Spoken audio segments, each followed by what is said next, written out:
నారా చంద్రబాబు నాయుడు గారికి, వేదిక మీద ఉన్నటువంటి Telugu Desam party, Bharatiya Janata party, Janasena party నాయకులకు, వేదిక ముందున్నటువంటి నా కుటుంబ సమానులైనటువంటి నా సోదర సోదరీమణులకు అందరికీ ముందుగా నా హృదయపూర్వక నమస్కారాలు మీ అందరికీ కూడా తెలియజేసుకుంటూ ఉన్నా. 2014లో శాసనసభ్యుడిగా నాకు అవకాశం ఇచ్చి చంద్రబాబు నాయుడు గారు నన్ను గెలిపించి 2014, 2019లో పాలకొల్లు నియోజకవర్గానికి వేల కోట్ల రూపాయల నిధులిచ్చి అభివృద్ధిలో, సంక్షేమంలో పాలకొల్లుని ఆంధ్రప్రదేశ్ రాష్ట్రంలో అగ్రభాగాన నిలిపేటువంటి అవకాశాన్ని చంద్రబాబు నాయుడు గారు అందించి, దాని ద్వారా మిమ్మల్ని అందరినీ కూడా మెప్పించడం ద్వారా 2019లో మరి 18,000 ఓట్ల మెజారిటీతో మీరు గెలిపించగలిగారని అంటే, ఆ రకంగా నాకు రాజకీయంగా మరి ఈ రకమైన పదవులు ఇచ్చినటువంటి నారా చంద్రబాబు నాయుడు గారికి ముందుగా హృదయపూర్వకమైనటువంటి పాదాభివందనాలు ఆయనకు ముందుగా తెలియజేసుకుంటూ ఉన్నా. మీ బిడ్డగా, ఈ పాలకొల్లు బిడ్డగా మిమ్మల్ని అందరినీ అడుగుతూ ఉన్నా. ఆ రోజు అధికారంలో ఉన్నప్పుడు చంద్రబాబు నాయుడు గారి సహకారంతో ఈ నియోజకవర్గాన్ని అభివృద్ధి చేశా. 2019లో నేను శాసనసభ్యుడిగా గెలిచిన ప్రతిపక్షంలో ఉంటే ఏదైతే ఒకటే సిద్ధాంతానికి కట్టుబడి ఒక నియంతృత్వ నిరంకుశత్వ ప్రభుత్వం ఉన్నప్పుడు జైల్లో ఉన్నా లేదా ప్రాణాలు పోయినా పర్లేదు అనేటువంటి సిద్ధాంతంతో మరి ఈవేళ పాలకొల్లు గళాన్ని రాష్ట్రంలో వినిపించా. మీ అందరికీ ఒకటే తెలియజేస్తూ ఉన్నా, ఆ రోజు మరి ఏదైతే పాలకొల్లు మీరందరూ ఒక్కసారి గుర్తుపెట్టుకోవాలి, ఒక కోవిడ్ వచ్చింది, ఇంట్లోంచి బయటకు వచ్చేటువంటి పరిస్థితి లేదు ప్రజలకి. అటువంటి రోజుల్లో నా కుటుంబం అంటే నా భార్య, నా పిల్లలు కాదు, నా నియోజకవర్గంలో 2 లక్షల మంది నా కుటుంబ సభ్యులుగా భావించి, నా కుటుంబానికి దూరంగా నా ఇంట్లో వాళ్ళు వదిలి నేను పైన సెపరేట్గా నా కంచంలో నేను భోంచేసి నా బట్టలు నేను ఉదుక్కుని 50 రోజులు నా కుటుంబానికి దూరంగా క్వారంటైన్ ఆసుపత్రులు తిరిగా, మరి కోవిడ్ ఆసుపత్రులు తిరిగా, కోవిడ్ పాజిటివ్ పేషెంట్లు ఇంటింటికి తిరిగా.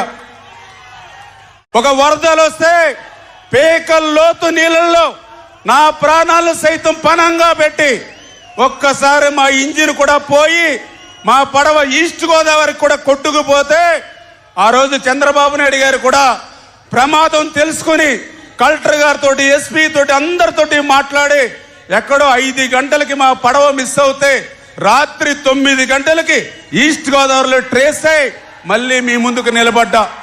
అంటే ఈ రకంగా మరి ఏదైతే టిట్కో ఇళ్ళు ఉన్నాయి మీ అందరికీ తెలుసు.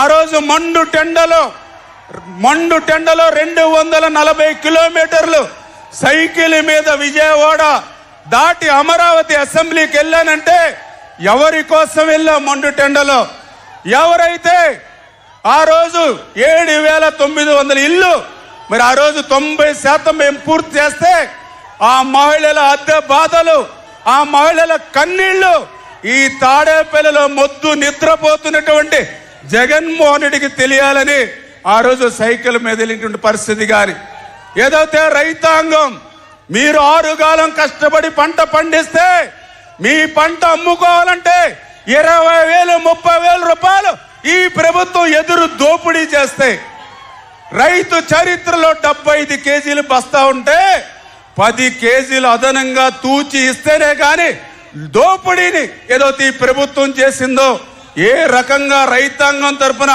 మీ తరపున పోరాడానో మీ అందరికి కూడా తెలియజేసుకుంటూ, మరి అందుకే మీ అందరికి కూడా తెలియజేస్తూ ఉన్నా, మరి ఏదైతే కష్టకాలంలో ఆపదలో మీకు ఏ కష్టం వచ్చినా, ఏ సమస్య వచ్చినా, ఏ అర్ధరాత్రి వచ్చినా పిలిస్తే పలికే మనిషిగా మీకు నేను సేవలు అందించా. మరి అంతేకాదు, ఈవేళ ఏదైతే ఒక వేసవికాలం వచ్చిందంటే ఒక చలివేంద్రాలు, మరి ఒక అన్ని రకాల సేవా కార్యక్రమాలు ప్రతిసారి మీకు చేస్తూ ఉన్నా. అందుకే మిమ్మల్ని అందరినీ కోరుతూ ఉన్నా, మరి ఈ రకంగా 24x7 365 రోజులు మీకోసం పనిచేసి సేవలు అందించిన వ్యక్తిగా మిమ్మల్ని ఆశీర్వదించమని మిమ్మల్ని అందరినీ కూడా కోరుకుంటూ ఉన్నా. ఎందుకంటే ఈవేళ వచ్చాడు ఒక వైఎస్ఆర్సీపీ అభ్యర్థి, ఏం చేశారు ఈ సేవలు మీరు ఒక్కసారి గుర్తుపెట్టుకోమని అడుగుతూ ఉన్నా. పాలకొల్లుకి ఏం సేవ చేశాడు ఆయన? పోనీ భీమవరంలో ఉన్నాడు, భీమవరానికి ఏమైనా సేవలు చేశాడంటే వైఎస్ఆర్సీపీ పార్టీకి సేవలు అవసరంలా. సూట్ కేసులుంటే చాలు, డబ్బులుంటే చాలు, రేపు ఓటుకి 5,000 ఇస్తామని అహంకారంతో అంటూ ఉన్నారు. ఎవరి డబ్బులవే? మన ఇసుకలో కొట్టేసిన డబ్బులు, మన ల్యాండ్ అమ్మేసిన డబ్బులు, మన మైన్స్ లో డబ్బులు, మన లిక్కర్లో డబ్బులు. అందుకే వాళ్ళు 5,000 ఇస్తే హ్యాపీగా తీసుకోండి, సైకిల్ గుర్తుకే ఓటేయమని చెప్పి మిమ్మల్ని అందరినీ కూడా కోరుతూ ఉన్నా. దయ ఉంచి మీరందరూ కూడా మరి అర్థం చేసుకుని నన్ను ఆశీర్వదించమని మిమ్మల్ని కోరేది, నన్ను మరొకసారి గెలిపించమని నన్ను కోరేది. నా ఆస్తులు పెంచుకోవడం కోసమో, నా అంతస్తులు పెంచుకోవడం కోసమో, నా కుటుంబం కోసమో మిమ్మల్ని అడగట్లా. 10% ఏదైతే మిగిలిపోయినటువంటి టిట్కో ఇళ్లు పూర్తి చేసి ఆ మహిళలను ఆ టిట్కో ఇళ్లలోకి పంపించాలని, ఏదైతే ప్రభుత్వ ఆసుపత్రి 12,60,00,000 నిధులు మంజూరు చేస్తే 5 సంవత్సరాల్లో దాన్ని ప్రారంభించలేనిటువంటి ఆసుపత్రిని ప్రారంభించాలని, మరి ఏదైతే విద్యాశ్రీ నుంచి డైరెక్ట్ గా పైప్ లైన్ ద్వారా పాలకొల్లుకి మంచినీళ్లు తీసుకొచ్చి ఈవేళ పట్టణంలోను గ్రామాల్లోనూ సురక్షితమైనటువంటి త్రాగునీరు మీకు అందరికీ అందించాలని, దమాయిపత్తి ట్రైన్ ప్రక్షాళన చేయాలని, డంపింగ్ యార్డుని ఒక పార్కు మాదిరిగా తీర్చిదిద్దాలని, ప్రతి రైతుకు కూడా అన్నదాతకి పొలంకి కూడా గ్రావెల్ రోడ్లు వేయాలని, ఏదైతే ఒక గౌడ సెట్టిబలిజ భవనం గాని, ఏదైతే ఒక ముస్లిం షాదిఖానా గాని, ఒక బొండాడు వెంకటరాజగుప్త కళాక్షేత్రం గాని, ఒక అబ్దుల్ కలాం హెల్త్ పార్క్ గాని, ఏవైతే 5 సంవత్సరాల్లో అరబస్తా సిమెంట్ వేయకుండా నిలిచిపోయాయో అవన్నీ కూడా పూర్తి చేయాలి.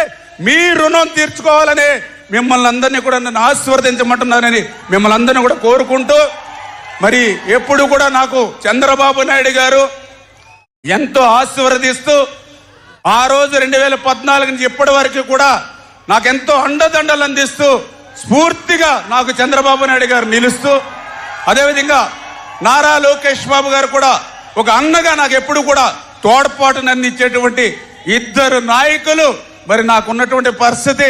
మరి వీరిద్దరికి తోడుగా ఈ రోజు పవన్ అన్న కూడా మరి మనతో కలిసి ఉన్నారు. అంచేత దయ ఉంచి మీరందరూ కూడా రాబోయేటువంటి రోజుల్లో ఆశీర్వదించి, ఏదైతే 5 సంవత్సరాల్లో 20 సంవత్సరాలు పాలకొల్లు వెనక్కిపోయిందో మళ్ళీ 20 సంవత్సరాలు ముందుకు తీసుకెళ్లేటువంటి అవకాశాన్ని మిమ్మల్ని అందరినీ కోరుకుంటూ సెలవు తీసుకుంటూ ఉన్నా. జై తెలుగుదేశం, జై జనసేన, జై బీజేపీ.